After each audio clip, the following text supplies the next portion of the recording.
ഇവിടെ നിങ്ങളുടെ ഒരു നിർഭാഗ്യം, നിങ്ങളുടെ മാത്രമല്ല റിയാസിന്റെയും ഒരു നിർഭാഗ്യം, ജനാധിപത്യത്തിൽ അന്തസ്സുള്ള ഒരു എതിരാളിയെ കിട്ടിയില്ല എന്നതാണ്. നമുക്ക് എന്ത് ചെയ്യാൻ സാധിക്കും? ഒന്നും ചെയ്യാൻ സാധിക്കില്ല. ഈ നാട് കോൺഗ്രസിനെ എതിർക്കേണ്ടത് ഇന്നലകളിൽ അധികാരമുള്ള സമയത്ത് നാട്ടിലെ സാധാരണക്കാരനെ മറന്നു ഭരിച്ചു എന്നതുകൊണ്ട് മാത്രമല്ല, കേരളത്തിന്റെ വികസന സ്വപ്നങ്ങളെ ചവിട്ടി മെതിച്ചു കളഞ്ഞു എന്നതുകൊണ്ട് മാത്രവുമല്ല, ഈ തെരഞ്ഞെടുപ്പിൽ ഒരു നല്ല രാഷ്ട്രീയ നേതാവിനെ സ്ഥാനാർത്ഥിയായി പോലും തന്നില്ല എന്നതുകൊണ്ടാണ്. ബേപ്പൂരുകാരോട് എന്തോ ഒരു വിരോധം കോൺഗ്രസിന് UDF-ന് ഉണ്ട്. നിങ്ങൾ അവരുടെ സ്ഥാനാർത്ഥി നോക്കൂ. ഞാൻ ആരെയും വ്യക്തിപരമായി ഇകഴ്ത്താൻ ആഗ്രഹിക്കുന്നില്ല, ഞാനതുകൊണ്ടാണ് ആരുടെയും പേര് പോലും പറയാത്തത്. പക്ഷെ അദ്ദേഹം വായ തുറന്നാൽ വ്യക്തിപരമായ അധിക്ഷേപമല്ലാതെ, വിദ്വേഷമല്ലാതെ നാടിന്റെ ഭാവിയെക്കുറിച്ചോ ജനങ്ങളുടെ ക്ഷേമത്തെക്കുറിച്ചോ എന്തെങ്കിലും കാഴ്ചപ്പാടുകൾ, പദ്ധതി, നിലപാട് പറയുന്നുണ്ടോ? വ്യക്തിപരമായ അധിക്ഷേപമല്ലാതെ. ഇപ്പൊ റിയാസിനെ മരുമോ എന്നാണ് പറയുക. മരുമോ എന്ന് പറഞ്ഞാൽ എന്താ തെറിയ? അദ്ദേഹം അങ്ങനെയാണ് ധരിച്ചിരിക്കുന്നത്. എല്ലാ ആളുകളും മകനും മരുമോനും ഒക്കെ അല്ലേ? ആരുടെയെങ്കിലും ഒക്കെ മരുമോനല്ലേ എല്ലാവരും? അയാളും ഒരു മരുമോനല്ലേ? എന്താ നമ്മളാരും അങ്ങനെ വിളിക്കാത്തത്? എല്ലാ മനുഷ്യരും മകനും മരുമകനും മരുമകളും മകളും ഒക്കെയാണ്. നിങ്ങൾക്ക് ഈ നാടിന്റെ മുൻപാകെ വയ്ക്കാനുള്ളത് വ്യക്തി അധിക്ഷേപമാണെങ്കിൽ, വ്യക്തിപരമായ പകയാണെങ്കിൽ, ആ ശത്രുതയ്ക്കും പകയ്ക്കും രാഷ്ട്രീയത്തിൽ എന്ത് സ്ഥാനം? എന്ത് സ്ഥാനം? ഈ നാട്ടിൽ ഓരോ പൊതുപ്രവർത്തകന്റെയും ഉത്തരവാദിത്വം ആ നാട്ടിലെ ജനങ്ങളുടെ ജീവിതത്തിൽ എന്തൊക്കെ അഭിവൃദ്ധി ഉണ്ടാക്കാൻ കഴിയുന്ന പ്രവർത്തനങ്ങൾ ഏറ്റെടുക്കാനാവും, നാട്ടിലെന്തൊക്കെ വികസനം സാധ്യമാക്കും, അത് സംബന്ധിച്ചല്ലേ കാര്യങ്ങൾ ചർച്ച ചെയ്യേണ്ടത്, പറയേണ്ടത്. അതിനു പകരം നിരന്തരം ഇങ്ങനെ അധിക്ഷേപം പറഞ്ഞുകൊണ്ടിരിക്കുക, വിദ്വേഷം പറഞ്ഞുകൊണ്ടിരിക്കുക. മനുഷ്യന്റെ മനസ്സ് വളരുന്നതിനനുസരിച്ച് അവൻ കൂടുതൽ സംസ്കാര ചിത്തനായി മാറുമെന്നാണ്. അപ്പോഴാണ് നാടിനെയും ജനങ്ങളെയും കുറിച്ച് ചിന്തിക്കാനാവുക. മൂല്യവത്തായ രാഷ്ട്രീയത്തിന്, കച്ചവട രാഷ്ട്രീയത്തിനെതിരെ, വ്യക്തിവിദ്വേഷത്തിനെതിരെ, രാഷ്ട്രീയത്തിലെ അധാർമികതയ്ക്കെതിരെ, അവസരവാദത്തിനെതിരെ, എല്ലാ അല്പത്തരത്തിനുമെതിരെ ഈ നാട് വിധിയെഴുതുന്നതായി ഈ 9-ാം തീയതിയിലെ തെരഞ്ഞെടുപ്പ് മാറ്റണം. അതിന് 10 വർഷത്തെ ഇടതുപക്ഷ ഭരണത്തിന്റെ ഏറ്റവും വലിയ നേട്ടമെന്താണ് എന്നൊരു ചോദ്യം ആരെങ്കിലും ചോദിച്ചാൽ എന്താണ് ഉത്തരം? അതിനൊരു ഒറ്റ വാക്കിലുള്ള ഉത്തരം ഉണ്ടാവില്ല. കാരണം ഓരോരുത്തർക്കും അവരവരുടേതായ ഉത്തരങ്ങളുണ്ടാകും. സ്കൂളിൽ പഠിക്കുന്ന ഒരു കുട്ടിയെ സംബന്ധിച്ചിടത്തോളം സ്കൂൾ തുറക്കുന്നതിന് മുൻപ് പാഠപുസ്തകം കിട്ടും. പണ്ട് പരീക്ഷാകാലമായാലും പാഠപുസ്തകമില്ല, അതൊക്കെ മാറി. സ്കൂളുകൾ ഹൈടെക്കായി, ക്ലാസ് മുറികൾ സ്മാർട്ടായി, യൂണിഫോം വരെ അതിന്റെ തുണി സർക്കാർ കൊടുക്കുന്നു, അത് തുന്നാനുള്ള പണം കൊടുക്കുന്നു. ഇങ്ങനെയെല്ലാം മാറി. അതായിരിക്കും വലിയ നേട്ടം. യുവജനങ്ങളെ സംബന്ധിച്ച് സ്റ്റൈപ്പൻഡ് കിട്ടുന്നു, PSC ജോലി സർവകാല റെക്കോർഡ് ഇടുന്നു, വീട്ടമ്മമാരെ സംബന്ധിച്ച് പുതിയ പെൻഷൻകാരെ സംബന്ധിച്ച് അത് വർദ്ധിപ്പിച്ചു. ഓരോരുത്തർക്കും അവരവരുടേതായ നേട്ടങ്ങൾ ഉണ്ടാവാം. പവർ കട്ടില്ലാത്ത കേരളം യാഥാർത്ഥ്യമായി. ഇപ്പൊ കറണ്ട് കട്ടില്ല. ഇതൊക്കെ മാറ്റമാണ്. എല്ലാം ശരിയാണ്. എന്നാൽ അതിനേക്കാൾ മുൻപ് നാം ഓർമ്മിക്കേണ്ട മറ്റൊരു കാര്യമുണ്ട്. അതാണ് ഈ കേരളത്തിൽ സമാധാനമായി ജീവിക്കാം. അതൊരു ചെറിയ കാര്യമല്ല. നാടിന്റെ വികസനവും ജനങ്ങളുടെ ക്ഷേമവുമാണ്. ഈ 2 കാര്യങ്ങളാണ് ഒരു ജനാധിപത്യ സംവിധാനത്തിൽ നടക്കുന്ന ഏത് തെരഞ്ഞെടുപ്പിലും പ്രധാനമായി ചർച്ച ചെയ്യേണ്ടത്. ബാക്കി എല്ലാ കാര്യങ്ങളും അതിന് പുറകിൽ മാത്രമാണ് സ്ഥാനം. ഇടതുപക്ഷ ജനാധിപത്യ മുന്നണിയും ഈ തെരഞ്ഞെടുപ്പിനെ നാട്ടിലുണ്ടാവേണ്ട വികസന പ്രവർത്തനങ്ങളെ സംബന്ധിച്ചും ഭാവിയിലെ വികസനം എങ്ങനെയായിരിക്കണമെന്നതിനെ കുറിച്ചും ജനങ്ങളുടെ ജീവിതം കൂടുതൽ അഭിവൃദ്ധിപ്പെടുത്തുന്നതിന് എന്തൊക്കെ ക്ഷേമ പ്രവർത്തനങ്ങൾ, പദ്ധതികൾ വേണം എന്നതിനെ കുറിച്ചുമെല്ലാമുള്ള ചർച്ചയായി ഈ തെരഞ്ഞെടുപ്പ് പ്രചരണം വികസിപ്പിക്കണമെന്നാണ് ആഗ്രഹിക്കുന്നത്. എന്നാൽ നിർഭാഗ്യവശാൽ ഈ തെരഞ്ഞെടുപ്പിൽ നമുക്കെതിരായി മത്സരിക്കുന്നവരാരും നാടിന്റെ വികസനത്തെക്കുറിച്ചോ ജനങ്ങളുടെ ജീവിതത്തിൽ ഉണ്ടാവേണ്ട മാറ്റങ്ങളെക്കുറിച്ചോ ഒന്നുമുള്ള സങ്കല്പങ്ങൾ പങ്കുവയ്ക്കാനോ അത് സംബന്ധിച്ച് സംവാദങ്ങളിൽ ഏർപ്പെടാനോ തയ്യാറാവുന്നില്ല എന്നതാണ് ദുഃഖം. അവർ തെരഞ്ഞെടുപ്പിനെ അടിമുടി വിവാദത്തിൽ മുക്കിക്കൊല്ലാനാണ് ശ്രമിച്ചുകൊണ്ടിരിക്കുന്നത്. വിവാദങ്ങൾ കൊണ്ട് നാടിന് എന്ത് ഗുണമാണുള്ളത്, ജനങ്ങൾക്ക് എന്ത് നേട്ടമാണുള്ളത്? ഇപ്പോ 10 വർഷത്തെ ഭരണത്തിന് ശേഷമാണ് ഇടതുപക്ഷം ഒരു തെരഞ്ഞെടുപ്പിനെ നേരിടുന്നത്. സത്യത്തിൽ ആരോഗ്യകരമായ ഒരു തെരഞ്ഞെടുപ്പ് പ്രചരണം സാധ്യമാവണമെങ്കിൽ ഈ 10 വർഷത്തെ ഭരണത്തെ സംബന്ധിച്ച് എന്തെങ്കിലും വിമർശനമെങ്കിലും പ്രതിപക്ഷം, BJP അവരൊക്കെ ഉന്നയിക്കാൻ തയ്യാറാവണ്ടേ? ഈ 10 വർഷത്തെ ഭരണത്തിന്റെ ഭാഗമായി എന്തെങ്കിലും കുറവുകൾ, പോരായ്മകൾ, വിമർശനങ്ങൾ അതെങ്കിലും ഉന്നയിക്കാൻ തയ്യാറാവണ്ടേ? സാധാരണഗതിയിൽ ഏതൊരു പ്രതിപക്ഷവും ചെയ്യുന്നതാണ്. എന്തുകൊണ്ടാണ് ഇവരതിന് തയ്യാറാവാത്തത്? കഴിഞ്ഞ 10 വർഷത്തെ ഭരണത്തെ വസ്തുതാപരമായി വിമർശിക്കാൻ മുന്നോട്ട് വന്നാൽ ആ ഭരണകാലയളവ് ചർച്ച ചെയ്യപ്പെടും. സ്വാഭാവികമായി എന്തെല്ലാം മാറ്റങ്ങൾ കേരളത്തിലുണ്ടായി, നമ്മുടെ നാട്ടിലെ ജനങ്ങളുടെ ജീവിതത്തിലുണ്ടായ നേട്ടങ്ങൾ എന്തൊക്കെയാണ്, ഇതൊക്കെ ചർച്ച ചെയ്യപ്പെടും, പരിശോധിക്കപ്പെടും. അത്തരമൊരു പരിശോധന നടക്കരുത്, അത്തരമൊരു ചർച്ച നടക്കരുത് എന്നാണ് കോൺഗ്രസും മറ്റെല്ലാ പ്രതിപക്ഷ കക്ഷികളും ആഗ്രഹിക്കുന്നത്. അതിന്റെ കാരണം കഴിഞ്ഞ 10 വർഷം കേരളത്തിന്റെ ചരിത്രത്തിലെ ഏറ്റവും സുപ്രധാനമായ വളർച്ചയുടെയും മുന്നേറ്റത്തിന്റെയും പുരോഗതിയുടെയും കാലമായിരുന്നു എന്നതാണ്. ആരെങ്കിലും ഭാവിയിൽ കേരളത്തിന്റെ ചരിത്രം എഴുതുന്നുവെങ്കിൽ ഐക്യ കേരളത്തിന്റെ ചരിത്രത്തിലെ സുവർണകാലം എന്ന് ഏതെങ്കിലും ഒരു കാലത്തെ വിശേഷിപ്പിക്കാമെങ്കിൽ നിസ്സംശയം പറയാനാവും 2016 മുതലുള്ള 10 വർഷമായിരുന്നു കേരള ചരിത്രത്തിലെ സുവർണകാലം എന്ന കാര്യത്തിൽ ഒരു സംശയവുമില്ല. അതിന്റെ കാരണം ലോക ശ്രദ്ധയാകർഷിച്ച 10 വർഷങ്ങളാണ് കടന്നുപോയത്. നമ്മൾ, ഈ കേരളം ലോകത്തിന്റെ ശ്രദ്ധാകേന്ദ്രമായി മാറി. അതൊരു ചെറിയ കാര്യമല്ല. 2025 ഈ കഴിഞ്ഞ കൊല്ലം കേരളം കാണാനായി നമ്മുടെ നാട്ടിലേക്ക് കടന്നു വന്ന സഞ്ചാരികളുടെ എണ്ണം 2.5 കോടിയാണ്. 2.5 കോടി. 2.5 കോടി മനുഷ്യർ നമ്മുടെ നാട് കാണാനായി ഇങ്ങോട്ട് വന്നു കഴിഞ്ഞ കൊല്ലം മാത്രം. വന്നവരെല്ലാം വിനോദസഞ്ചാരികളായി മൂന്നാറിലോ തേക്കടിയിലോ കുമരകത്തോ കോവളകത്തോ മാത്രം പോകാനായി വന്നവരല്ല. അതിൽ നല്ലൊരു പങ്ക് കേരളത്തെക്കുറിച്ച് പഠിക്കാൻ, അറിയാൻ, പകർത്താൻ ഒരു പഠന സ്വഭാവത്തോടെ കടന്നു വന്നവരാണ്. എന്തുകൊണ്ടാണ് കേരളം ഇങ്ങനെ ലോകശ്രദ്ധയാകർഷിക്കും വിധം വളരുന്ന നാടായി മാറിയത്? നമ്മളിപ്പോ കേരളത്തിൽ തന്നെ ജീവിക്കുന്നവരായതുകൊണ്ട് എല്ലാ മാറ്റങ്ങളെയും അതിന്റെ ആഴത്തിൽ നമുക്ക് മനസ്സിലാക്കാൻ, തിരിച്ചറിയാൻ കഴിഞ്ഞിട്ടുണ്ടോ എന്ന് സംശയമാണ്. ലോകരാജ്യങ്ങൾ വിസ്മയിക്കുന്നത് ഇന്ത്യയിൽ എങ്ങനെ ഇതുപോലെയുള്ള മാറ്റം ഒരു സംസ്ഥാനത്ത് സാധ്യമായി എന്നാണ്. നമ്മുടെ രാജ്യത്തിന്റെ സ്ഥിതിയുമായി ബന്ധപ്പെടുത്തി വേണം പരിശോധിക്കാൻ. ഇന്ത്യയുടെ പ്രത്യേകത എന്താണ്? ഇപ്പൊ പ്രധാനമന്ത്രി കഴിഞ്ഞ ദിവസം ഇവിടെ വന്നു കേരളത്തിൽ.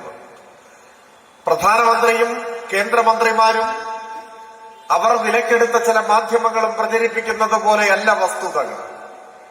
അവരുടെ ഊതിവീർപ്പിച്ച അവകാശവാദങ്ങൾക്കപ്പുറം യാഥാർത്ഥ്യം മറ്റൊന്നാണ്. ഇപ്പൊ ആഗോള വിശപ്പ് സൂചിക, ഗ്ലോബൽ ഹങ്കർ ഇൻഡെക്സ് എന്ന് പറയും. നിങ്ങളതെല്ലാം മാധ്യമങ്ങളിലൂടെ മനസ്സിലാക്കിയിട്ടുണ്ടാകും. ഐക്യരാഷ്ട്രസഭയുടെയും മറ്റും മേൽനോട്ടത്തിൽ തയ്യാറാക്കുന്ന ഒരു സൂചികയാണ്. എന്ന് വെച്ചാൽ പട്ടിണി രൂക്ഷമായിട്ടുള്ള രാജ്യങ്ങളുടെ ഒരു പട്ടികയാണ്. ലോകത്തിലെ പട്ടിണി ഗൗരവമായി നിലനിൽക്കുന്ന രാജ്യങ്ങളുടെ പട്ടിക, അതാണ് ഗ്ലോബൽ ഹങ്കർ ഇൻഡെക്സ്, ആഗോള വിശപ്പ് സൂചിക. 123 രാജ്യങ്ങളാണ് ആ പട്ടികയിലുള്ളത്. ഇന്ത്യയുടെ സ്ഥാനം 102ആണ്. 123 പട്ടിണി രാജ്യങ്ങളുടെ പട്ടികയിൽ 102ാം സ്ഥാനത്ത് നിൽക്കുന്ന ഒരു രാജ്യമാണ് നമ്മുടെ രാജ്യം. പട്ടിണി എന്ന് പറയുമ്പോൾ നിങ്ങളുടെ മുഖത്തൊന്നും ഒരു ഭാവമാറ്റവും ഇല്ല. കാരണം എന്താണ്? മലയാളിയെ സംബന്ധിച്ചിടത്തോളം പട്ടിണി ഒരു വാക്കു മാത്രമാണ്, ഒരു അനുഭവമല്ല. എനിക്കുറപ്പുണ്ട് ഇവിടെ ഒത്തുകൂടിയിരിക്കുന്നവരിൽ ആരും അടുത്ത കാലത്തൊന്നും പട്ടിണി കിടന്നിട്ടുണ്ടാവില്ല. ആരെങ്കിലും പട്ടിണി കിടന്നിട്ടുണ്ടോ? മണ്ണൂരിൽ, കടലുണ്ടിയിൽ എവിടെയെങ്കിലും ഉണ്ടോ? ഇല്ല. നിങ്ങളുടെ അയൽ വീടുകളിൽ, നിങ്ങളുടെ നാട്ടിൽ ആരെങ്കിലും പട്ടിണി കിടക്കുന്നുണ്ടോ? ഇല്ല. കേരളത്തെ സംബന്ധിച്ചിടത്തോളം പട്ടിണി ഒരു വാക്കു മാത്രമാണ്. നമ്മൾ അതിദാരിദ്ര്യം തുടച്ചു നീക്കി. ചിലർക്കൊക്കെ ദാരിദ്ര്യം ഉണ്ടാവും, പ്രാരാബ്ദം ഉണ്ടാവും, സാമ്പത്തിക പ്രയാസങ്ങൾ, കടം ഒക്കെ ഉണ്ടാവും. പക്ഷേ പട്ടിണി കിടക്കേണ്ട സാഹചര്യം ആർക്കുമില്ല കേരളത്തിൽ. ഈ നാട്ടിൽ ഒരാൾ പോലും പട്ടിണി കിടക്കുന്നില്ല. എന്നാൽ ഇന്ത്യയിലോ? ഇന്ത്യയുടെ കാര്യമാണ് പറഞ്ഞത്. 123 രാജ്യങ്ങളിൽ പട്ടിണിയുണ്ട് എന്ന് കണക്കാക്കുമ്പോ അതിൽ ഏറ്റവും പിന്നിൽ നിൽക്കുന്ന രാജ്യങ്ങളുടെ കൂട്ടത്തിലാണ് നാം. 102ാം സ്ഥാനമാണ്. പട്ടിണിയുടെ കാര്യത്തിൽ മാത്രമല്ല, മറ്റു പല സൂചികകൾ പരിശോധിച്ചാലും ഇപ്പൊ ലോകത്തിൽ ഏറ്റവും കൂടുതൽ ക്ഷയരോഗികളുള്ള രാജ്യം ഇന്ത്യയാണ്. ഏതെങ്കിലും മത്സര പരീക്ഷയിൽ ചോദ്യം വന്നാൽ ഉത്തരം എഴുതുക. ലോകത്തിൽ ഏറ്റവും കൂടുതൽ കുഷ്ഠരോഗികൾ ജീവിക്കുന്ന രാജ്യം ഇന്ത്യയാണ്. ലോകത്തിൽ ഏറ്റവും കൂടുതൽ ചേരികളിൽ ജീവിക്കുന്ന മനുഷ്യർ ഇന്ത്യയിലാണ്. ലക്ഷക്കണക്കിന് വരുന്ന മനുഷ്യർ ചേരികളിൽ ജീവിക്കുന്ന രാജ്യമാണ് നമ്മുടെ രാജ്യം. ഈ ദാരിദ്ര്യത്തിന്റെയും പട്ടിണിയുടെയും അരക്ഷിതാവസ്ഥയുടെയും അരാജകത്വത്തിന്റെയും നിലയില്ലാ കയങ്ങളിൽ മുങ്ങുന്ന ഒരു രാജ്യമാണ് നമ്മുടെ രാജ്യം ഇന്ത്യ. അപ്പോഴാണ് ആ ഇന്ത്യയുടെ തെക്കേ മൂലയിലെ ഒരു കൊച്ചു സംസ്ഥാനം കേരളം ലോകരാജ്യങ്ങളെ വിസ്മയിപ്പിക്കുന്ന വിധം വളരുന്നു. എല്ലാ രംഗങ്ങളിലും പൊതുവിദ്യാഭ്യാസം, ആരോഗ്യ പരിപാലനം, പൊതുവിതരണം, സാക്ഷരത, ഇങ്ങനെ നോക്കിയാൽ ഏത് രംഗത്തും ലോകത്തെ വിസ്മയിപ്പിക്കുന്ന വളർച്ച നമുക്ക് നേടാനായി. ഇപ്പൊ ഏതാനും മാസങ്ങൾക്ക് മുൻപാണ് ശിശുമരണ നിരക്ക് സംബന്ധിച്ച റിപ്പോർട്ട് പുറത്തു വന്നു. നിങ്ങളൊക്കെ അത് ശ്രദ്ധിച്ചിട്ടുണ്ടാവുമെന്നാണ് ഞാൻ വിചാരിക്കുന്നത്. ശിശുമരണ നിരക്ക് എന്ന് പറഞ്ഞാൽ എന്താണ്? 1000 കുഞ്ഞുങ്ങൾ ജനിക്കുമ്പോൾ ഒന്നാം പിറന്നാളിന് മുമ്പ് അതിൽ എത്ര കുഞ്ഞുങ്ങൾ മരിച്ചു പോകുന്നു എന്നതാണ് ശിശുമരണ നിരക്ക് എന്ന് പറഞ്ഞാൽ അർത്ഥം. ഇന്ത്യയിൽ ഇത് 25ആണ്. ഇന്ത്യയിൽ 1000 കുഞ്ഞുങ്ങൾ ജനിക്കുമ്പോൾ 1 വയസ്സ് തികയുന്നതിന് മുൻപ് അതിൽ 25 കുഞ്ഞുങ്ങൾ മരിച്ചു പോകും. പോഷകാഹാരക്കുറവ് കൊണ്ട്, സാംക്രമിക രോഗങ്ങൾ പിടിപെട്ട്, ആവശ്യത്തിന് ചികിത്സയില്ലാതെയൊക്കെ, അങ്ങനെ പല കാരണങ്ങളാണ്. ഇതൊരു വേദനിപ്പിക്കുന്ന കണക്കാണ്. അമേരിക്കയിൽ ഇത് ഏകദേശം 6ആണ്. 5.6 കൃത്യമായി പറഞ്ഞാൽ ഏകദേശം 6ആണ് അമേരിക്കയിലെ ശിശുമരണ നിരക്ക്. നമ്മുടെ രാജ്യത്തേക്കാൾ വളരെ മെച്ചപ്പെട്ട ഒരു നിലയിലേക്ക് അമേരിക്ക മാറി, സ്വാഭാവികമാണ്. അപ്പോഴാണ് ഏതാനും മാസങ്ങൾക്ക് മുൻപ് പോയ വർഷം കേരളത്തിലെ ശിശുമരണ നിരക്കിന്റെ ആധികാരികമായ കണക്ക് പുറത്തു വന്നപ്പോ ലോകം വിസ്മയിച്ചു നിന്നു. നമുക്കത് 5ആണ് എന്ന് വെച്ചാൽ അമേരിക്കയേക്കാൾ ഒരു പടി മുകളിലെത്തി നമ്മൾ. ചെറിയ കാര്യമാണ്. ലോക വ്യാവസായിക മുതലാളിത്തത്തിന്റെ പറുദീസ എന്നറിയപ്പെടുന്ന അമേരിക്ക എല്ലാ ആഡംബരങ്ങളുടെയും സുഖസൗകര്യങ്ങളുടെയും അവസാന വാക്കായി പരിഗണിക്കപ്പെടുന്ന ഒരു രാജ്യം. ആ അമേരിക്കൻ ഐക്യനാടുകളെ ശിശുമരണ നിരക്കിന്റെ കാര്യത്തിൽ നമ്മൾ പുറകിലാക്കി. അതൊരു ചെറിയ കാര്യമല്ല. ശിശുമരണ നിരക്ക് എടുത്തു പറയാൻ കാരണം ഒരുപാട് ഘടകങ്ങൾ ഒത്തുചേരുമ്പോഴാണ് ശിശുമരണ നിരക്ക് കുറയുക. കുഞ്ഞ് ജനിക്കുമ്പോൾ തന്നെ നല്ല ആരോഗ്യമുള്ള കുഞ്ഞായിരിക്കണം. അങ്ങനെയാണ് എന്ത് വേണം? കുഞ്ഞിന്റെ അമ്മയ്ക്ക് ആരോഗ്യം ഉണ്ടാവണം. അതിനെന്ത് വേണം? കുഞ്ഞിന്റെ അമ്മ നല്ല ഭക്ഷണം കഴിക്കണം, ആവശ്യത്തിന് വിശ്രമിക്കണം, നല്ല മാനസിക ആരോഗ്യ സ്ഥിതി ഉണ്ടാവണം. അതിനെന്തു വേണം? അതിനു പറ്റിയ കുടുംബാന്തരീക്ഷം ഉണ്ടാവണം, കുടുംബത്തിന് വരുമാനം ഉണ്ടാവണം, എന്തെങ്കിലും അസുഖം വന്നാൽ ചികിത്സ തേടി ചെല്ലാൻ അടുത്ത ആശുപത്രി ഉണ്ടാവണം, അവിടെ പരിചയസമ്പന്നരായ ഡോക്ടർമാർ വേണം, മരുന്ന് വേണം, സൗജന്യമായി ചികിത്സ കിട്ടണം. ഇങ്ങനെ എല്ലാമുള്ള കാര്യങ്ങൾ ഒത്തിണങ്ങുമ്പോഴാണ് ശിശുമരണ നിരക്ക് കുറഞ്ഞു വരിക. അപ്പോ ഈ കാര്യങ്ങളിലെല്ലാം കേരളം നേടിയ അഭിവൃദ്ധി അതൊരു ചെറിയ കാര്യമല്ല. ഇന്ത്യൻ റിപ്പബ്ലിക്കിലെ ഒരു സംസ്ഥാനം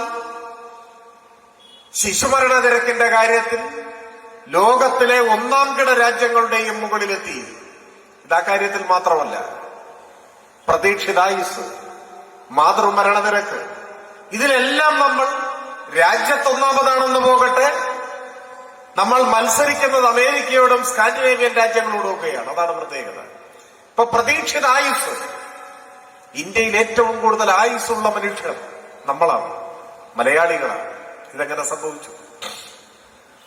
പ്രധാനമന്ത്രിയുടെ ഗുജറാത്തിലായിരുന്നു നമ്മൾ ജനിച്ചതെങ്കിലോ, ബീഹാറിൽ, യു പിയിൽ, അതുപോലെയുള്ള ഏതെങ്കിലും ഒരു സംസ്ഥാനത്തായിരുന്നു ജനിച്ചതെങ്കിലോ നമ്മൾ ജീവിച്ചിരിക്കുമായിരുന്നതിനേക്കാൾ എത്രയോ വർഷം അധികമാണ് മലയാളികളായതിനാൽ, ഈ കേരളത്തിൽ ജനിച്ചതിനാൽ നമ്മുടെ പ്രതീക്ഷിത ആയുസ്. അതാണ് പ്രത്യേകത. അതെന്തുകൊണ്ടാണ് അങ്ങനെ സംഭവിച്ചത്? പണ്ട് കേരളം രൂപം കൊള്ളുന്ന ഘട്ടത്തിൽ 986 നവംബർ 1 കേരളം പിറന്നതെന്നാണ്.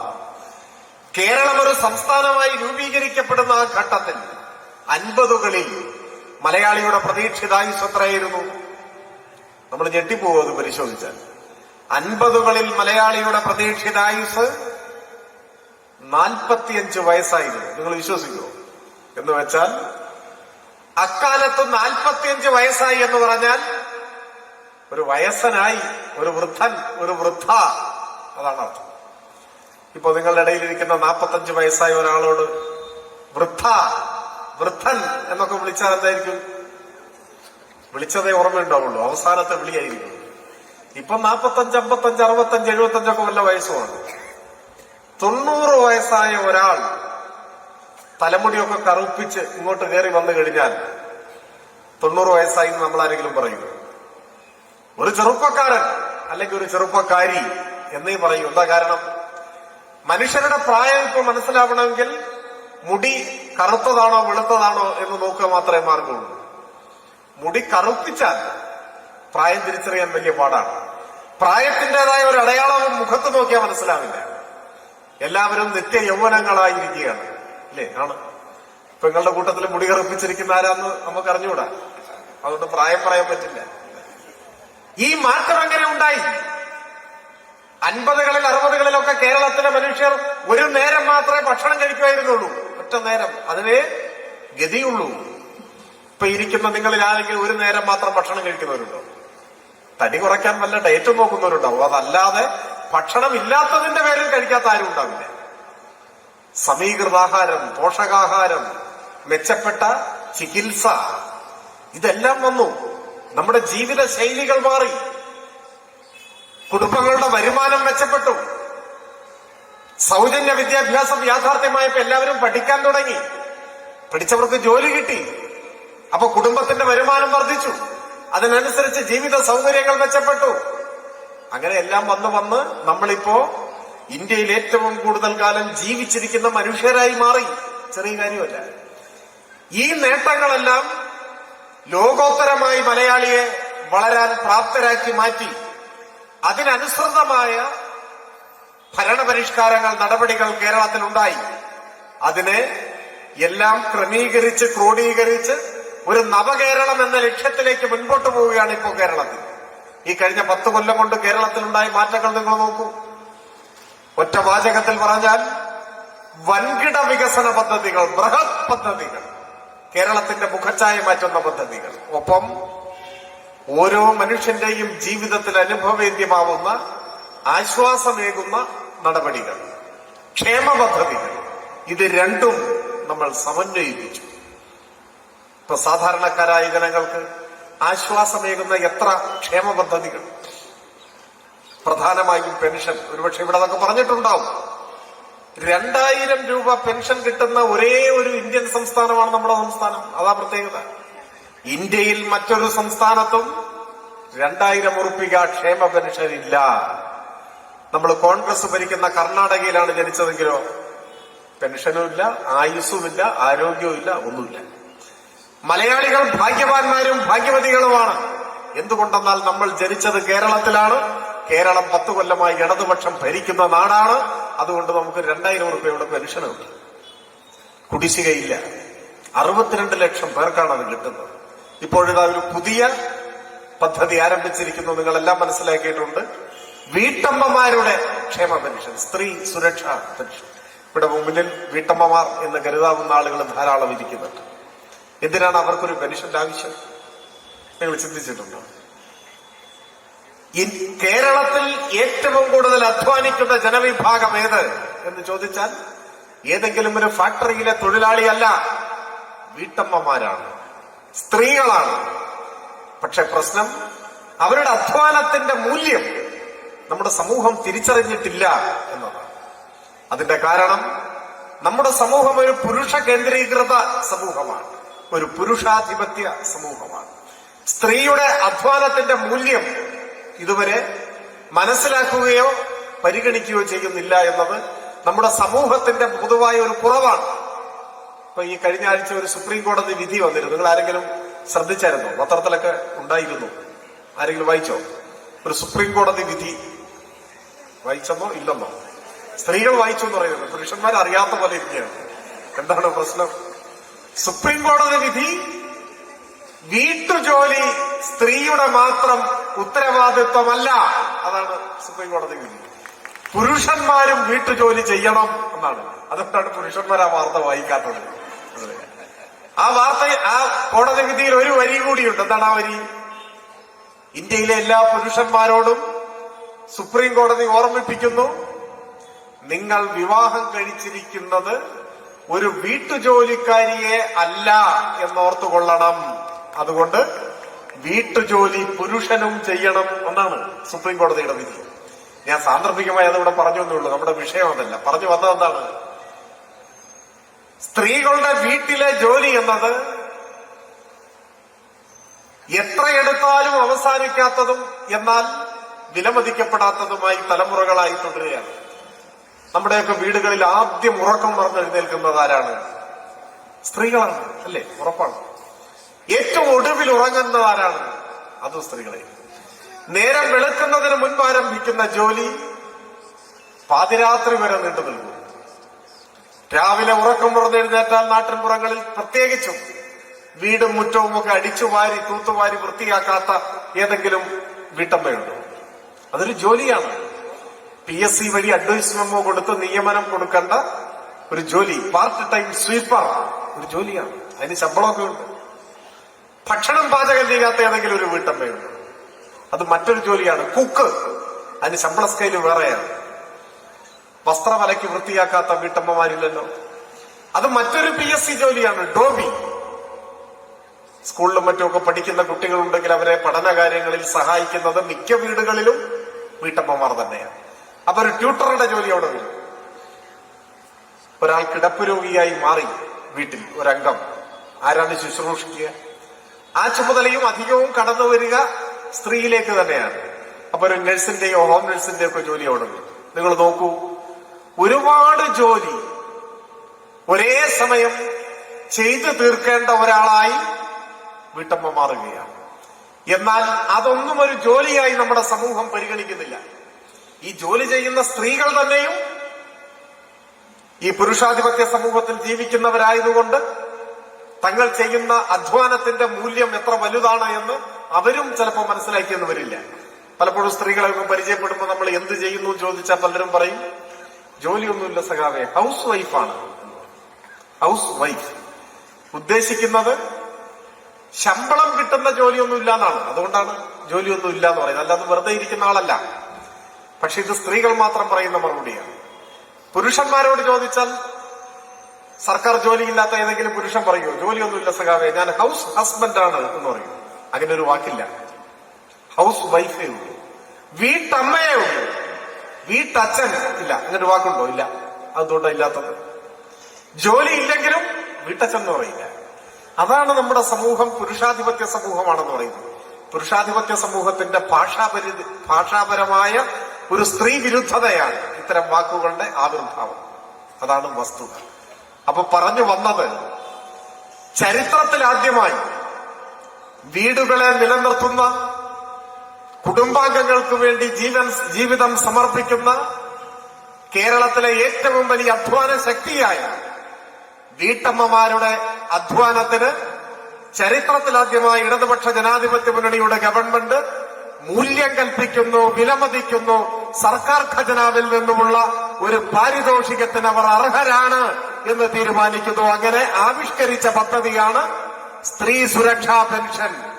ഇന്ത്യയിൽ ആദ്യമായി കേരളത്തിലെ വീട്ടമ്മമാർ സർക്കാർ ഖജനാവിൽ നിന്നും സാമ്പത്തിക ആനുകൂല്യം കൈപ്പറ്റുന്നവരായി മാറി. നിങ്ങളൊക്കെ പെൻഷൻ അപേക്ഷ കൊടുത്തോ? പെൻഷൻ കിട്ടുന്നവരില്ലേ ഈ കൂട്ടത്തിൽ? ഉണ്ടോ? അപേക്ഷിച്ചിട്ടില്ലെങ്കിൽ എത്രയും പെട്ടെന്ന് അപേക്ഷിക്കുക. ഇപ്പോ അപേക്ഷിച്ചവരുടെ അപേക്ഷയെല്ലാം സ്വീകരിച്ചു. ഞാൻ കഴിഞ്ഞ ദിവസം കൊച്ചിയിൽ ഒരു യോഗത്തിൽ പ്രസംഗിച്ചപ്പോ പറഞ്ഞു, ആദ്യ ഗഡു അക്കൗണ്ടിലെത്തി എന്ന് പറഞ്ഞപ്പോ ഒരു വീട്ടമ്മ എഴുന്നേറ്റെന്ന് പറഞ്ഞു, ഒരു ഗഡുവല്ല 2 ഗഡു എത്തി എന്ന് പറഞ്ഞു. ഇപ്പൊ 2 ഗഡു എത്തി. 2 മാസം. 35 വയസ്സായവർക്ക് അപേക്ഷിക്കാം. അപ്പോ 35 വയസ്സായ വീട്ടമ്മമാർ ഈ പദ്ധതിയുടെ ഭാഗമായി ഇനിയും ചേരാനുള്ള അവസരമുണ്ട്. അപേക്ഷിക്കുക. അത് ഇന്ത്യക്ക് വഴികാട്ടുന്ന മഹത്തായ ഒരു ക്ഷേമ പദ്ധതിയാണ്. അഭ്യസ്തവിദ്യരായ യുവതി യുവാക്കൾക്ക് പ്രതിമാസ സ്റ്റൈപ്പൻഡ് ജോലി കിട്ടുന്നത് വരെ സർക്കാർ ഖജനാവിൽ നിന്നും മാസം 1000 ഉറുപ്പിക പ്രതിമാസ സ്റ്റൈപ്പൻഡ്. അതും ഇന്ത്യയിൽ ആദ്യത്തെ സംഭവമാണ്. ഇതെല്ലാം ഇടതുപക്ഷ ജനാധിപത്യ മുന്നണിയുടെ സംഭാവനയാണ്. മറ്റൊരു സംസ്ഥാനത്തും ഇത്തരത്തിലുള്ള ഒരു പ്രവർത്തനവും നമുക്ക് കാണാൻ സാധിക്കില്ല എന്നതാണ് വസ്തുത. LDF അല്ല കേരളം ഭരിച്ചിരുന്നതെങ്കിലോ ക്ഷേമ പെൻഷനുമില്ല, വീട്ടമ്മമാരുടെ പെൻഷനുമില്ല, യുവജനങ്ങളുടെ സ്റ്റൈപ്പൻഡും ഇല്ല, ഇതൊന്നുമില്ല. ഇതാണ് സ്ഥിതി. 5 ലക്ഷം കുടുംബങ്ങൾക്ക് സ്വന്തമായി വീടായി. ഒരു കുടുംബത്തിൽ 4 പേരുണ്ടെന്ന് കണക്കാക്കിയാൽ 20 ലക്ഷം മനുഷ്യർ. 20 ലക്ഷം മനുഷ്യർക്ക് സ്വന്തം വീട് എന്ന സ്വപ്നം സഫലമായി. അതാണ് മാറ്റം. നമ്മുടെ രാജ്യത്തിന്റെ സ്ഥിതിയുമായി താരതമ്യപ്പെടുത്തണം. ഇപ്പോ നിസ്സാര ഒരു കാര്യം, കഴിഞ്ഞ 10 വർഷത്തിനിടയിൽ ഇന്ത്യയിൽ 90,000 സർക്കാർ സ്കൂളുകൾ അടച്ചു പൂട്ടി എന്ന് പറഞ്ഞാൽ നിങ്ങൾ വിശ്വസിക്കുമോ? വിശ്വസിച്ചേ പറ്റൂ. അതാണ് സത്യം. 10 വർഷത്തിനിടെ 90,000 സ്കൂളുകൾ ഇന്ത്യയിൽ പൂട്ടി. കേരളത്തിലോ ഒരൊറ്റ പള്ളിക്കൂടം അടച്ചു പൂട്ടിയിട്ടില്ല. അതാണ് കേരളത്തിന്റെ പ്രത്യേകത. തൊട്ടടുത്ത കർണാടകയിൽ കോൺഗ്രസ് ഭരിക്കുന്നു. 5 വർഷത്തിനിടയിൽ 3457 സ്കൂളുകൾ കർണാടകയിൽ അടച്ചുപൂട്ടി. കേരളത്തിൽ അടച്ചുപൂട്ടുന്നില്ല. ഉമ്മൻചാണ്ടി മുഖ്യമന്ത്രിയായിരുന്നപ്പോ 2016 അധികാരമൊഴിയുന്നതിന് തൊട്ടു മുൻപ് തയ്യാറാക്കിയ പൊതുവിദ്യാഭ്യാസം സംബന്ധിച്ച റിപ്പോർട്ടിലെ ഏറ്റവും പ്രധാനപ്പെട്ട ശുപാർശ കേരളത്തിലെ 40% ഗവൺമെന്റ് സ്കൂളുകൾ അടിയന്തരമായി പൂട്ടണം എന്നാണ്. എന്തിന്? ചെലവ് ചുരുക്കാൻ. ലാഭകരമല്ല. ഒരു ക്ലാസ്സിൽ നിശ്ചിത എണ്ണം കുട്ടികളില്ലെങ്കിൽ ആ ക്ലാസ് വേണ്ട, പൂട്ടണം. നമ്മുടെ നയമെന്താ? ലാഭനഷ്ടങ്ങളുടെ അടിസ്ഥാനത്തിൽ വിദ്യാഭ്യാസത്തെ പരിഗണിക്കരുത്. അതൊരു ബിസിനസ് അല്ല, കച്ചവടമല്ല. സ്കൂളിലേക്ക് പോകുന്ന ഒരു കുട്ടിയോട് തിരിച്ചു വരുമ്പോ ഇന്ന് എത്ര കിട്ടി എന്ന് ചോദിക്കൂ. ഇത് ലാഭനഷ്ടങ്ങളുടെ അടിസ്ഥാനത്തിൽ പരിഗണിക്കാൻ കഴിയുന്ന ഒരു സാമ്പത്തിക ഇടപാടല്ല. കുട്ടികൾ നാളത്തെ പൗരന്മാരാണ്. നാളത്തെ നമ്മുടെ ലോകത്തെ നയിക്കേണ്ടത് അവരാണ്. ഇന്ന് ക്ലാസ് മുറികളിലിരിക്കുന്ന കുട്ടികൾ നാളെ ഈ സമൂഹത്തിൽ ആരൊക്കെയായി മാറും എന്നിപ്പോ പറയാൻ പറ്റില്ല. ഏതൊക്കെ ഉയരങ്ങളിൽ അവരെത്തും. ആ ഘട്ടത്തിൽ അവർ സമൂഹത്തിന് നൽകുന്ന സംഭാവന ഇതൊക്കെ വിലമതിക്കാൻ പറ്റുമോ? ഇല്ല. അതുകൊണ്ട് കുഞ്ഞുങ്ങളുടെ വിദ്യാഭ്യാസം ലാഭനഷ്ടങ്ങൾ അനുസരിച്ച് പരിഗണിക്കരുത്. ഒരൊറ്റ കുട്ടിയാണെങ്കിലും ആ കുട്ടിയെ പഠിപ്പിക്കണം. അതാണ് LDFന്റെ നിലപാട്. അതിന്റെ ഭാഗമായി നമ്മൾ ഒരൊറ്റ സ്കൂളും പൂട്ടിയില്ല. ഇന്ത്യ മുഴുവൻ സ്കൂൾ പൂട്ടുക, നമ്മൾ പൂട്ടുന്നില്ല. ഇത് ഏതുവരെയാണ്? ഏതെങ്കിലും ഒരു സന്ദർഭത്തിൽ കേരളത്തിൽ UDF അധികാരത്തിൽ വന്നാൽ അന്നാരംഭിക്കും അടച്ചുപൂട്ടാൻ. ഒരു സ്കൂൾ പൂട്ടിയാൽ ആ സ്കൂളിൽ പഠിക്കുന്ന കുട്ടികൾ എന്ത് ചെയ്യും? അവരുടെ രക്ഷിതാക്കൾ എന്ത് ചെയ്യും? എത്ര കിലോമീറ്റർ യാത്ര ചെയ്താലായിരിക്കും അടുത്ത ഒരു സ്കൂളിൽ എത്തുക? പറയാൻ കഴിയില്ല. കാരണം പകുതി സ്കൂൾ പൂട്ടണമെന്നാണ് കണക്കാക്കുന്നത്. കുറെ കുട്ടികളുടെ പഠനം അതോടുകൂടി അവസാനിച്ചു. അപ്പൊ ഇത്തരത്തിലുള്ള അരാജകത്വത്തിലേക്കാണ് നമ്മുടെ നാടിനെ നയിക്കാൻ കോൺഗ്രസ് നേതൃത്വം എല്ലാ കാലവും ശ്രമിച്ചിട്ടുള്ളത്. അവർ കേവല ലാഭനഷ്ടങ്ങളുടെ അടിസ്ഥാനത്തിൽ മാത്രമാണ് എല്ലാ ഭരണ നടപടികളെയും വിലയിരുത്തുന്നത് എന്ന് നാം കാണണം. അതുപോലെ ഇപ്പൊ അഭ്യസ്തവിദ്യരായ യുവതി യുവാക്കൾ അവരുടെ ഏറ്റവും വലിയ സ്വപ്നം ഒരു സർക്കാർ ജോലിയാണ്. ഇപ്പൊ സർക്കാർ ജോലിക്ക് കാത്തിരിക്കാതെ തന്നെ സമർത്ഥരായ കുട്ടികൾ അവരുടെ അഭിരുചിക്കും കഴിവിനും അനുസരിച്ചുള്ള മേഖലകൾ കണ്ടെത്തി അതിൽ വ്യാപരിക്കുന്നുണ്ട്. അത് മറ്റൊരു കാര്യം. എങ്കിലും ഏതൊരു സർക്കാരിന്റെയും പ്രധാനപ്പെട്ട ഒരു ഉത്തരവാദിത്വമാണ് എന്ത്? യുവജനങ്ങൾക്ക് പരമാവധി സർക്കാർ ജോലി കൊടുക്കണം.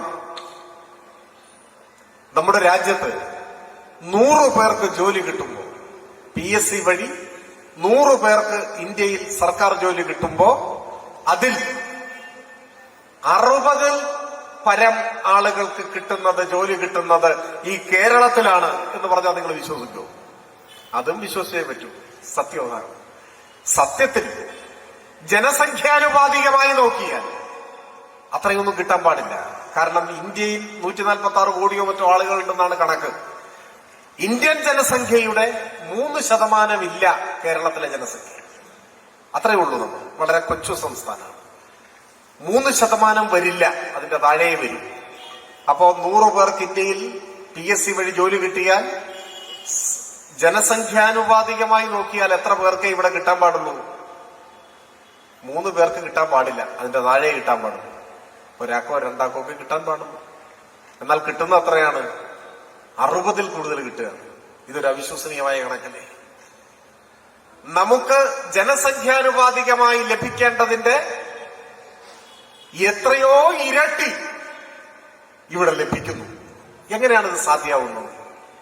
ഇതൊരു ജാലവിദ്യയാണ്. അല്ല, സാധ്യമാവാൻ കാരണം ഇന്ത്യയിൽ മറ്റൊരു സംസ്ഥാനത്തും ഇപ്പോൾ വ്യവസ്ഥാപിതമായി ഇങ്ങനെ PSC വഴിയുള്ള നിയമനങ്ങൾ നടക്കുന്നില്ല. വിരലിലെണ്ണാവുന്നവർക്ക് മാത്രമാണ് മറ്റ് സംസ്ഥാനങ്ങളിൽ സർക്കാർ ജോലിയുള്ളൂ. വല്ല പോലീസിലോ ഫയർഫോഴ്സിലോ അതുപോലെയുള്ള സേനകളിൽ അത്യാവശ്യം വരുന്ന ഒഴിവുകൾ മാത്രമേ PSC വഴി നികത്തുന്നുള്ളൂ. മറ്റു സംസ്ഥാനങ്ങൾ നിയമന നിരോധനമാണ്. പിന്നെ മറ്റു വകുപ്പുകളിലോ കരാർ ജോലി, തൊഴിലുറപ്പ് പദ്ധതി പോലെ തുച്ഛമായ വേതനത്തിന്, ദിവസക്കൂലിക്ക്, പെൻഷനില്ല, മറ്റാനുകൂല്യങ്ങളൊന്നുമില്ല. ഇതാണ് ഇന്ത്യൻ തൊഴിൽ രംഗം. ഇപ്പോഴും നിങ്ങൾക്ക് ജോലി കൊടുത്തത് ഇന്ത്യയിലെ ഒരേ ഒരു സംസ്ഥാനം കേരളമാണ്. കഴിഞ്ഞ 10 കൊല്ലത്തിനുള്ളിൽ കേരളത്തിൽ 3 ലക്ഷം യുവതി യുവാക്കൾ സർക്കാർ ഉദ്യോഗസ്ഥരായി മാറി. ഈ കേരളത്തിൽ മാത്രമുള്ള അത്ഭുതമാണ്. എന്നുവരെ എന്നെങ്കിലും ഒരിക്കൽ ഈ കേരളത്തിൽ UDFന്റെ ഗവൺമെന്റ് അധികാരത്തിൽ വന്നാൽ അന്ന് നിൽക്കും PSC നിയമനം. പിന്നെ PSC നിയമനം ഉണ്ടാവില്ല, പിന്നെ ക്ഷേമ പെൻഷൻ ഉണ്ടാവില്ല, സ്കൂളുകൾ അടച്ചുപൂട്ടാൻ ആരംഭിക്കും. എന്നങ്ങനെ ഒരു അവസ്ഥ വരുമ്പോ അന്ന് ഇരുളടഞ്ഞ ഒരു യുഗം ആരംഭിക്കും എന്നതാണ് വസ്തുത. അതുകൊണ്ടാണ് നമ്മുടെയൊക്കെ ആയുസ് തീരുന്നതിന് മുൻപ് കേരളത്തിൽ ഒരിക്കലും UDFന്റെ നേതൃത്വത്തിൽ ഒരു ഗവൺമെന്റ് വരാൻ പാടില്ല എന്ന് പറയുന്നത് ഈ കേരളം നശിക്കരുത്, കേരളം തകരരുത് എന്നാഗ്രഹിക്കുന്നത് കൊണ്ടാണ്. ഞാൻ കൂടുതൽ ദീർഘിപ്പിക്കുന്നില്ല. പറഞ്ഞു വന്നത്, ഇങ്ങനെ ജനക്ഷേമ പദ്ധതികൾ പ്രവർത്തനങ്ങൾ ഏറ്റെടുക്കുന്നതോടൊപ്പം എത്രയെത്ര വൻകിട പദ്ധതികൾ. ഞാൻ ഓരോന്നും വിശദീകരിക്കുന്നില്ല. ദേശീയപാതാ വികസനം, കൊച്ചി ഇടമൺ പവർ ഹൈവേ, ഗെയിൽ പാചകവാതക പൈപ്പ് ലൈൻ, പാചകവാതകം എന്ന് പറഞ്ഞുകൂടെ, വാതക പൈപ്പ് ലൈൻ, അത് പാചകത്തിന് ഉപയോഗിക്കാം. വിഴിഞ്ഞം പോർട്ട്, മലയോര ഹൈവേ, തീരദേശ ഹൈവേ, KFO, എത്രയെത്ര വൻകിട പദ്ധതികൾ. ഇന്ത്യയിലെ ആദ്യത്തെ ഡിജിറ്റൽ യൂണിവേഴ്സിറ്റി തിരുവനന്തപുരത്ത് യാഥാർത്ഥ്യമായി. ഡൽഹിയിലല്ല, ബോംബെയിലല്ല, തിരുവനന്തപുരത്ത്. കേരളത്തിലെ ആദ്യത്തെ ഓപ്പൺ യൂണിവേഴ്സിറ്റി കൊല്ലത്ത് ശ്രീനാരായണ ഗുരുവിന്റെ പേരിൽ. കേരളത്തിലെ ആദ്യത്തെ അഡ്വാൻസ്ഡ് വൈറോളജി ഇൻസ്റ്റിറ്റ്യൂട്ട് പ്രവർത്തനക്ഷമമായി. ഇന്ത്യയിലെ ആദ്യത്തെ വാട്ടർ മെട്രോ കൊച്ചിയിൽ യാഥാർത്ഥ്യമായി. ഇങ്ങനെ എണ്ണിപ്പറയാവുന്ന എത്രയെത്ര വലിയ ബൃഹത് പദ്ധതികൾ, ഒപ്പം നേരത്തെ വിശദീകരിച്ച ക്ഷേമ പദ്ധതികളുമെല്ലാം. ഇങ്ങനെയൊക്കെയാണെങ്കിലും ഇതിൽ ഏറ്റവും വലിയ നേട്ടമെന്താണ്? 10 വർഷത്തെ ഇടതുപക്ഷ ഭരണത്തിന്റെ ഏറ്റവും വലിയ നേട്ടമെന്താണ് എന്നൊരു ചോദ്യം ആരെങ്കിലും ചോദിച്ചാൽ എന്താണ് ഉത്തരം? അതിനൊരു ഒറ്റ വാക്കിലുള്ള ഉത്തരം ഉണ്ടാവില്ല. കാരണം ഓരോരുത്തർക്കും അവരവരുടേതായ ഉത്തരങ്ങളുണ്ടാകും. സ്കൂളിൽ പഠിക്കുന്ന ഒരു കുട്ടിയെ സംബന്ധിച്ചിടത്തോളം സ്കൂൾ തുറക്കുന്നതിന് മുൻപ് പാഠപുസ്തകം കിട്ടും. പണ്ട് പരീക്ഷാകാലമായാലും പാഠപുസ്തകമില്ല, അതൊക്കെ മാറി. സ്കൂളുകൾ ഹൈടെക്കായി, ക്ലാസ് മുറികൾ സ്മാർട്ടായി, യൂണിഫോം വരെ അതിന്റെ തുണി സർക്കാർ കൊടുക്കുന്നു, അത് തുന്നാനുള്ള പണം കൊടുക്കും. ഇങ്ങനെയെല്ലാം മാറി. അതായിരിക്കും വലിയ നേട്ടം. യുവജനങ്ങളെ സംബന്ധിച്ച് സ്റ്റൈപ്പൻഡ് കിട്ടുന്നു, PSC ജോലി സർവകാല റെക്കോർഡ് ഇടുന്നു. വീട്ടമ്മമാരെ സംബന്ധിച്ച് പുതിയ പെൻഷൻകാരെ സംബന്ധിച്ച് അത് വർദ്ധിപ്പിച്ചു. ഓരോരുത്തർക്കും അവരവരുടേതായ നേട്ടങ്ങൾ ഉണ്ടാവാം. പവർ കട്ടില്ലാത്ത കേരളം യാഥാർത്ഥ്യമായി. ഇപ്പൊ കറണ്ട് കട്ടില്ല. ഇതൊക്കെ മാറ്റമാണ്. എല്ലാം ശരിയാണ്. എന്നാൽ അതിനേക്കാൾ മുൻപ് നാം ഓർമ്മിക്കേണ്ട മറ്റൊരു കാര്യമുണ്ട്. അതാണ് ഈ കേരളത്തിൽ സമാധാനമായി ജീവിക്കാം. അതൊരു ചെറിയ കാര്യമല്ല. സമാധാനമായി ജീവിക്കാം. ഇന്ത്യയിൽ മറ്റെവിടെയാണ് ഇത് കഴിയുക? ഓരോ ദിവസവും പുറത്തു വരുന്ന വാർത്തകൾ എത്ര വേദനാജനകമാണ്. എത്ര മനുഷ്യരാണ്, നിരപരാധികളായ മനുഷ്യർ രാജ്യത്തിന്റെ പല ഭാഗങ്ങളിലായി കൊല്ലപ്പെടുന്നു. മതത്തിന്റെ പേരിൽ, ജാതിയുടെ പേരിൽ, വിശ്വാസത്തിന്റെ പേരിൽ, കഴിക്കുന്ന ഭക്ഷണത്തിന്റെ പേരിൽ പോലും മനുഷ്യരെ കൊല്ലുന്ന വാർത്തകളല്ലേ പുറത്തു വരുന്നു. എത്ര വേദനിപ്പിക്കുന്ന അനുഭവമാണ്. മണിപ്പൂരിൽ മാത്രമല്ല, മണിപ്പൂരിൽ ആയിരങ്ങൾ കൊല്ലപ്പെട്ടു. ആളുകളെ പിന്തുടർന്ന് കൊല്ലുന്നു. സമാധാനമായി ഉറങ്ങാൻ കഴിയാത്ത അനുഭവം. അതിങ്ങനെ വന്നു. ഉത്തരേന്ത്യയിൽ നിന്ന് അതിർത്തി വരെ വന്നു നിൽക്കുകയാണ്. ഇദ്രിസ് പാഷ കൊല്ലപ്പെട്ടത് കർണാടകയിലാണ്. നമ്മുടെ മലയാളിയായ സഹോദരൻ അഷറഫ് അതിർത്തിക്കപ്പുറത്തും മംഗലാപുരത്ത് വെച്ചാണ് മൃഗീയമായി അടിച്ചു കൊന്നുകളഞ്ഞു. ഇതാണ് നമ്മുടെ രാജ്യം. മനുഷ്യരെ മതത്തിന്റെ പേരിൽ തമ്മിൽ അകറ്റുന്നവർ, വിദ്വേഷത്തിന്റെ വിത്ത് വിതയ്ക്കുന്നവർ, തെരുവിൽ വെച്ച് നിരപരാധികളായ മനുഷ്യരെ കൊന്നുകളയുന്ന അനുഭവം. എന്നാൽ കഴിഞ്ഞ 10 വർഷമായി കേരളത്തിൽ എവിടെയെങ്കിലും ഒരു വർഗീയ സംഘർഷത്തിന്റെ വാർത്ത നിങ്ങൾ വായിച്ചിട്ടുണ്ടോ? ഒരൊറ്റ വർഗീയ കലാപമില്ല. വർഗീയ കലാപങ്ങളിൽ കൊല്ലപ്പെട്ട മനുഷ്യരുടെ വാർത്ത 10 കൊല്ലമായി നമ്മൾ വായിച്ചിട്ടില്ല. പോലീസ് വെടിവെപ്പില്ല. സർവം സമാധാനം, ശാന്തം. അതെന്താ? കേരളത്തിലെ വർഗീയവാദികളെല്ലാം വിസ എടുത്ത് ഇന്ത്യ വിട്ടുപോയോ? ഇല്ല. നല്ല സർപ്പം പോലത്തെ വർഗീയവാദികൾ ഇവിടെ ഉണ്ട് കേരളത്തിൽ. പക്ഷെ മാളത്തിലാണ്, പുറത്തിറങ്ങാൻ പറ്റില്ല. എന്താ പുറത്തിറങ്ങിയ? കേരളത്തിൽ 10 കൊല്ലമായി വർഗീയവാദികൾ മാളത്തിലാണ്. ഇവിടെ ഈ കേരളത്തിൽ ഏത് കൊലക്കൊമ്പനായ വർഗീയവാദിയായാലും മനുഷ്യർക്കിടയിൽ സംഘർഷത്തിന്റെ വിത്ത് വിതയ്ക്കാൻ ശ്രമിച്ചാൽ കയ്യിൽ വിലങ്ങണിയിച്ച് തുറങ്കിലടയ്ക്കാൻ കെൽപ്പുള്ള ഒരു സർക്കാർ കേരളത്തിൽ അധികാരത്തിൽ ഉണ്ട് എന്ന ഒറ്റ കാരണത്താലാണ് കേരളത്തിൽ വർഗീയ ലാഭം ഇല്ലാത്തത്. എന്നാ UDF-ന്റെ ഭരണകാലത്ത് എങ്ങനെയായിരുന്നു സ്ഥിതി? കോൺഗ്രസിന്റെ എണ്ണം പറഞ്ഞ നേതാക്കൾ, ബഹുമാന്യരായ ഉമ്മൻചാണ്ടിയും AK ആന്റണിയും K കരുണാകരനും ഒക്കെ കേരളം ഭരിച്ചപ്പോ എന്തായിരുന്നു നമ്മുടെ അനുഭവം? എത്രയെത്ര വർഗീയ കലാപങ്ങൾ! കേരളം മറക്കാൻ ആഗ്രഹിക്കുന്ന കണ്ണീരും ചോരയും നിറഞ്ഞ എത്രയെത്ര അനുഭവങ്ങൾ! ഇവിടെയല്ലേ, ഈ മണ്ണിൽ മാറാട് എത്ര പേർ കൊല്ലപ്പെട്ടു?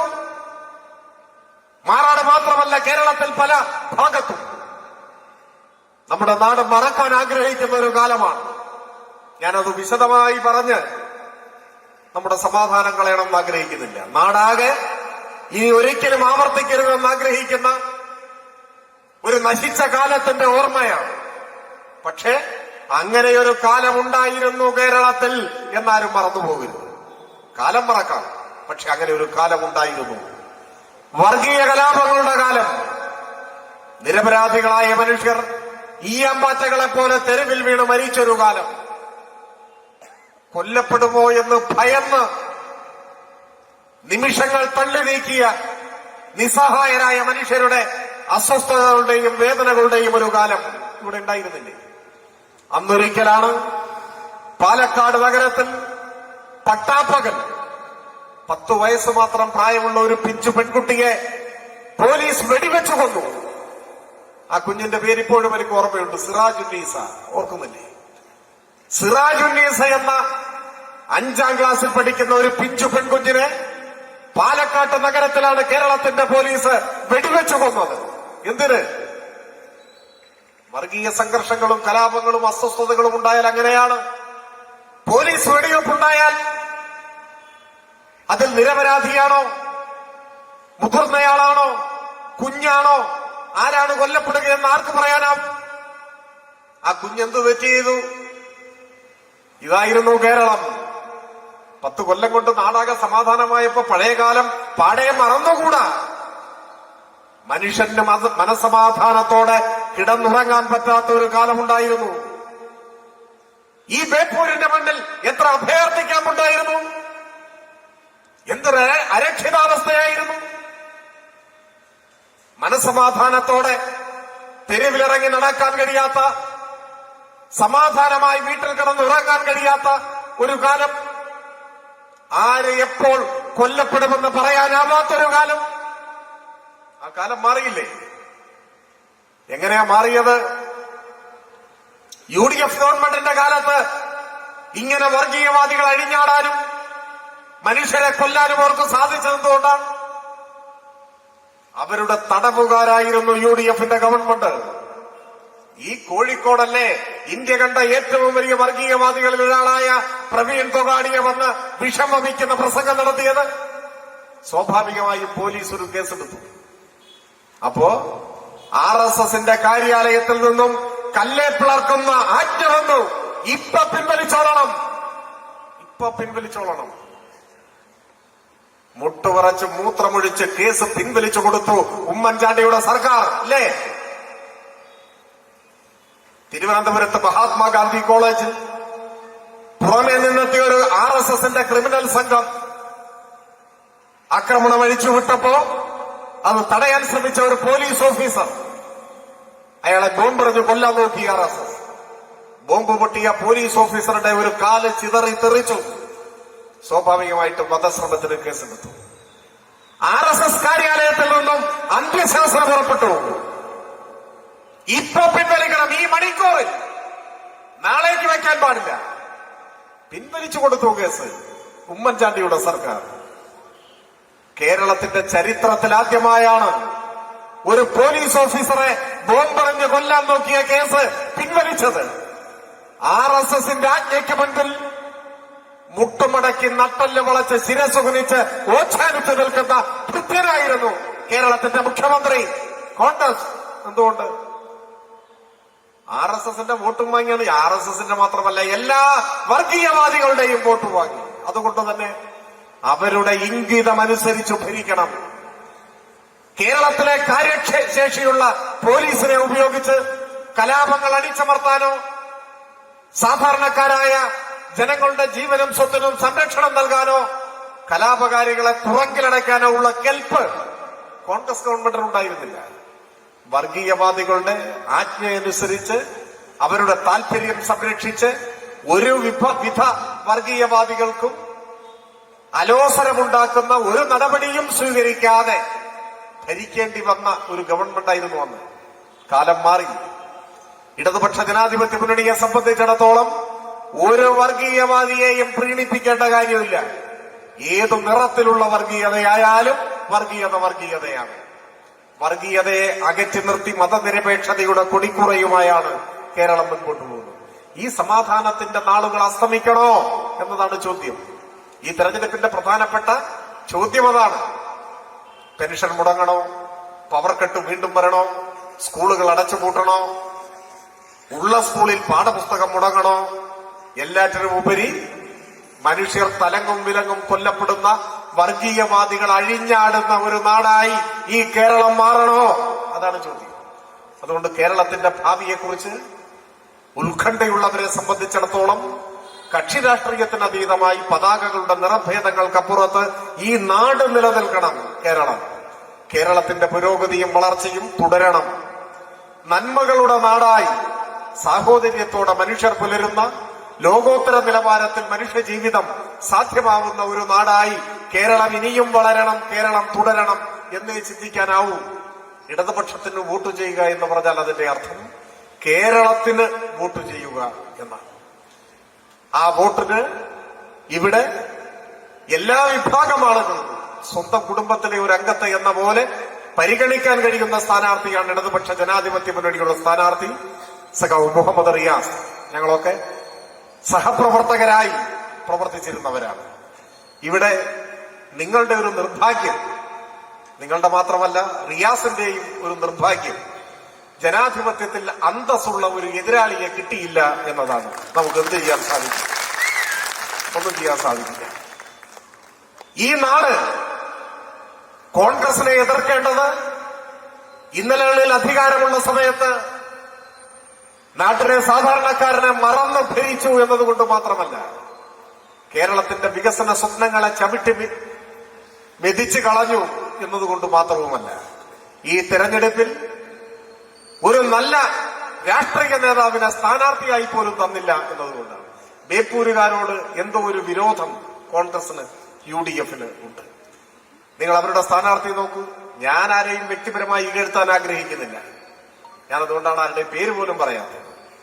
പക്ഷെ അദ്ദേഹം വായ തുറന്നാൽ വ്യക്തിപരമായ അധിക്ഷേപമല്ലാതെ, വിദ്വേഷമല്ലാതെ നാടിന്റെ ഭാവിയെക്കുറിച്ചോ ജനങ്ങളുടെ ക്ഷേമത്തെക്കുറിച്ചോ എന്തെങ്കിലും കാഴ്ചപ്പാടുകൾ, പദ്ധതി, നിലപാട് പറയുന്നുണ്ടോ? വ്യക്തിപരമായ അധിക്ഷേപമല്ലാതെ. ഇപ്പൊ റിയാസിനെ മരുമോ എന്നാണ് പറയുക. മരുമോ എന്ന് പറഞ്ഞാൽ എന്താ തെറിയ? അദ്ദേഹം അങ്ങനെയാണ് ധരിച്ചിരിക്കുന്നത്. എല്ലാ ആളുകളും മകനും മരുമോനും ഒക്കെ അല്ലേ? ആരുടെയെങ്കിലും ഒക്കെ മരുമോനല്ലേ എല്ലാവരും? അയാളും ഒരു മരുമോനല്ലേ? എന്താ നമ്മളാരും അങ്ങനെ വിളിക്കാത്തത്? എല്ലാ മനുഷ്യരും മകനും മരുമകനും മരുമകളും മകളും ഒക്കെയാണ്. നിങ്ങൾക്ക് ഈ നാടിന്റെ മുൻപാകെ വയ്ക്കാനുള്ളത് വ്യക്തി അധിക്ഷേപമാണെങ്കിൽ, വ്യക്തിപരമായ പകയാണെങ്കിൽ, ആ ശത്രുതയ്ക്കും പകയ്ക്കും രാഷ്ട്രീയത്തിൽ എന്ത് സ്ഥാനം? എന്ത് സ്ഥാനം? ഈ നാട്ടിൽ ഓരോ പൊതുപ്രവർത്തകന്റെയും ഉത്തരവാദിത്വം ആ നാട്ടിലെ ജനങ്ങളുടെ ജീവിതത്തിൽ എന്തൊക്കെ അഭിവൃദ്ധി ഉണ്ടാക്കാൻ കഴിയുന്ന പ്രവർത്തനങ്ങൾ ഏറ്റെടുക്കാനാവും, നാട്ടിൽ എന്തൊക്കെ വികസനം സാധ്യമാക്കും, അത് സംബന്ധിച്ചല്ലേ കാര്യങ്ങൾ ചർച്ച ചെയ്യേണ്ടത്, പറയേണ്ടത്. അതിനു പകരം നിരന്തരം ഇങ്ങനെ അധിക്ഷേപം പറഞ്ഞുകൊണ്ടിരിക്കുക, വിദ്വേഷം പറഞ്ഞുകൊണ്ടിരിക്കുക. മനുഷ്യന്റെ മനസ്സ് വളരുന്നതിനനുസരിച്ച് അവൻ കൂടുതൽ സംസ്കാര ചിത്തനായി മാറുമെന്നാണ്. അപ്പോഴാണ് നാടിനെയും ജനങ്ങളെയും കുറിച്ച് ചിന്തിക്കാനാവുക. മുഹമ്മദ് റിയാസിനെ സംബന്ധിച്ചിടത്തോളം വിദ്യാർത്ഥി യുവജന സംഘടനാ പ്രവർത്തകനായി അതിന്റെ നേതാവായി വളർന്നു വന്ന് കേരളത്തിലെ പൊതുമരാമത്തിന്, ടൂറിസം രംഗങ്ങളിൽ മഹത്തായ വളർച്ചയ്ക്ക് നേതൃത്വം കൊടുത്തൊരു മന്ത്രിയാണ്. അപ്പൊ നിങ്ങൾ നോക്കൂ, കേരളത്തിലെ റോഡുകൾ മുൻപെന്തായിരുന്നു സ്ഥിതി? 10 കൊല്ലം മുമ്പ് കേരളത്തിലെ റോഡുകളുടെ സ്ഥിതിയാണ്. എല്ലാ റോഡിലും വലിയ ഗർത്തങ്ങൾ, കുഴികൾ, അല്ലേ? അങ്ങനൊരു കാലം ഉണ്ടായിരുന്നു. എത്ര മനുഷ്യർ ആ കുഴികളിൽ വീണ് ജീവൻ വെടിഞ്ഞു! എത്ര മനുഷ്യർ! ഇരുചക്ര വാഹനങ്ങൾ, മറ്റു വാഹനങ്ങൾ, ഇതെല്ലാം റോഡിലെ കുഴിയിൽ വീണ് എത്ര പേരുടെ കാലൊടിഞ്ഞു, കൈയൊടിഞ്ഞു, ജീവൻ പോയി. അവസാനം ഗത്യന്തരമില്ലാതെ ഓരോ നാട്ടിലും അവിടുത്തെ മനുഷ്യർ കക്ഷി രാഷ്ട്രീയത്തിന് അതീതമായി ഒരുമിച്ച് കേരളത്തിന്റേതായ ഒരു തനത് സമര രൂപം വളർന്നു വന്നു. എന്താണ്? റോഡിൽ വാഴ നടുക. ഓർക്കുന്നില്ലേ? എല്ലാ ദിവസവും കാസർകോട്ട് മുതൽ തിരുവനന്തപുരം വരെ എവിടെയെങ്കിലുമൊക്കെ ആയിട്ട് ആളുകൾ ഇങ്ങനെ വാഴ നട്ടുകൊണ്ടിരുന്നു. അതൊക്കെ ഒന്ന് വാർത്തയായി. 10 കൊല്ലമായിട്ട് കേരളത്തിലെ റോഡിൽ എവിടെയെങ്കിലും വാഴയുണ്ട്? കാണുന്നുണ്ട്? നിങ്ങളുടെ ചുറ്റുപാടും എവിടെയെങ്കിലും? എന്താ അങ്ങനെ ഒരു സമരം ഇനി വേണ്ടാന്ന് തീരുമാനിച്ചുകൊണ്ടാണ്? അല്ല, കോൺഗ്രസ്സുകാർ വാഴയൊക്കെ റെഡിയാക്കി വെച്ചിരിക്കുകയാണ് സമരം ചെയ്യാൻ വേണ്ടി. വാഴ കരിഞ്ഞു പോകുമല്ലാതെ വാഴ നടാൻ റോഡിലൊരു കുഴി ഉണ്ടാവുന്നില്ല. അതാണ് പ്രശ്നം. റോഡുകൾ മാറി. ആ മാറ്റം ഇപ്പൊ കഴിഞ്ഞ ദിവസം, ഒരു 4-5 ദിവസം മുമ്പ് KPCC പ്രസിഡന്റ് ഒരബദ്ധം പറയുണ്ടായി. അദ്ദേഹത്തിന്റെ അബദ്ധം പറ്റി. അദ്ദേഹത്തിന് പറ്റിയെന്ന് പറഞ്ഞാൽ മതി, മറ്റേ വ്യക്തമാണ്. പക്ഷെ എന്താണ് സംഭവം? അദ്ദേഹം ആലോചന ഇല്ലാതെ പറഞ്ഞതാണ്. അവിടെയും പറഞ്ഞു എന്ന് പറഞ്ഞാൽ മതി, അത് ബാക്കി കണക്കാണ്. സംഭവം എന്താന്ന് വെച്ച് കഴിഞ്ഞാൽ, അദ്ദേഹത്തിന്റെ മണ്ഡലത്തിൽ ഇങ്ങനെ ഓടി നടന്ന് പര്യടനം നടത്തിക്കൊണ്ടിരിക്കുകയാണ്, സ്ഥാനാർത്ഥി പര്യടനം നടത്തിക്കൊണ്ടിരിക്കുകയാണ്. ആ സ്ഥിതിയിലായി എന്ന് മനസ്സിലാക്കിയാൽ മതി അവിടുത്തെ തെരഞ്ഞെടുപ്പ്. അപ്പൊ ഏതോ പത്രക്കാരോ എന്തോ ചോദിച്ചതാണ് ഇങ്ങനെ പരിപാടികൾ. അപ്പൊ അദ്ദേഹം പറയാണ്, അതിപ്പോ പ്രശ്നമില്ല, റോഡെല്ലാം ഗംഭീരമായതുകൊണ്ട് വേഗത്തിൽ ഓടിയെത്താൻ കഴിയുന്നുണ്ട്. KPCC president. സത്യമാണ്. കേരളത്തിലെ റോഡുകളുടെ സ്ഥിതി എങ്ങനെയാണ്? വലിയ മാറ്റമുണ്ടായി. എല്ലാ രംഗങ്ങളിലെയും വളർച്ചയ്ക്കനുസൃതമായി പൊതുമരാമത്ത് രംഗത്തും വലിയ മാറ്റം. അത് ജനങ്ങളുടെ ജീവിതത്തിൽ ഏറ്റവും കൂടുതൽ അനുഭവപ്പെടുന്നതാണ്. അതിനെല്ലാം നേതൃത്വം കൊടുത്ത മന്ത്രിയാണ് ഇവിടെ വീണ്ടും ജനവിധി നേടുന്നത്. ഈ തെരഞ്ഞെടുപ്പിൽ ബേപ്പൂരിലെ ഭൂരിപക്ഷം ചരിത്രത്തിലെ ഏറ്റവും വലിയ ഭൂരിപക്ഷമായിരിക്കണം. കഴിഞ്ഞ തവണ എങ്ങനെയായിരുന്നു? ഈ തവണ അതിനേക്കാൾ വലിയ ഭൂരിപക്ഷം ഉണ്ടാവണം. എല്ലാ കാലവും ബേപ്പൂരിന് ഓർത്തുവെക്കാൻ കഴിയുന്ന ഭൂരിപക്ഷം. വർഗീയതയ്ക്കെതിരെ മതനിരപേക്ഷതയുടെ കൊടി ഉയർത്തിക്കൊണ്ട് ജനങ്ങൾ വോട്ട് രേഖപ്പെടുത്തുന്ന തെരഞ്ഞെടുപ്പായി മാറണം. ഒപ്പം മൂല്യവത്തായ രാഷ്ട്രീയത്തിന്, കച്ചവട രാഷ്ട്രീയത്തിനെതിരെ, വ്യക്തിവിദ്വേഷത്തിനെതിരെ, രാഷ്ട്രീയത്തിലെ അധാർമികതയ്ക്കെതിരെ, അവസരവാദത്തിനെതിരെ, എല്ലാ അല്പത്തരത്തിനുമെതിരെ ഈ നാട് വിധിയെഴുതുന്നതായി ഈ 9-ാം തീയതിയിലെ തെരഞ്ഞെടുപ്പ് മാറ്റണം. അതിന് വർദ്ധിത വീര്യത്തോടെ കൂടുതൽ ഊർജ്ജസ്വലരായി നിങ്ങൾ രംഗത്തിറങ്ങണമെന്ന് അഭ്യർത്ഥിച്ചുകൊണ്ട് ഞാൻ എന്റെ എളിയ വാക്കുകൾ അവസാനിപ്പിക്കുന്നു.